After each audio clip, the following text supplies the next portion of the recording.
So, hi everyone, it's me Percy G again, and for today's video, tuturuan ko kayo kung paano mag-book ng ticket latest 2026 kasi may nagtanong sa atin. Shout out to you, Sis Karen May Dalmasio. Ang sabi niya, hanggang ngayon ba ganun pa din po ba ang mag-book ng ticket? Kasi first time ko po, natatakot ako baka ma-scam. So, ang tanong or ang sagot sis is ito pa rin, same.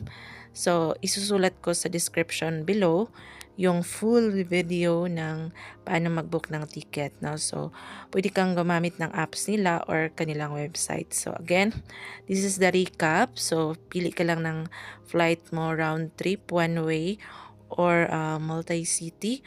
After that, kung saan ka galing, kung dito sa Pilipinas, is click natin tong Philippines kung saang airport ka naroon. And after that is kung saang destination. So, click mo lang. Then again, kung dito sa Pilipinas is syempre kung anong bansa. Then kung saan ka pupunta. And after that is click mo lang yung departure kung kailan ka aalis. Kung return naman is kung kailan ka babalik. Then after is select the dates.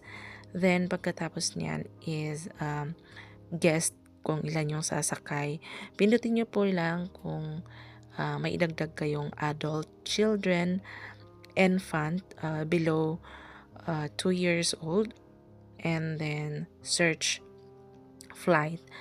And then so on and so forth is pili lang kayo dyan sa taas kung may mga cheapest price.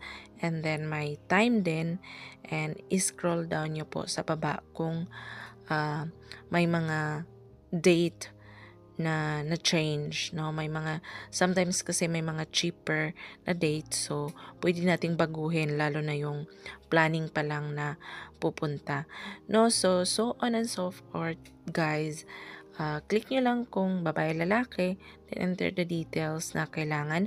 So again, isusulat ko po sa description below yung full video ng paano mag-book ng ticket. So far, same pa rin yung process ng pag-book ng ticket. So, hope nakatulong ang video ito and hoping na mag-enjoy kayo sa inyong flight. So, ingat kayo and God bless everyone.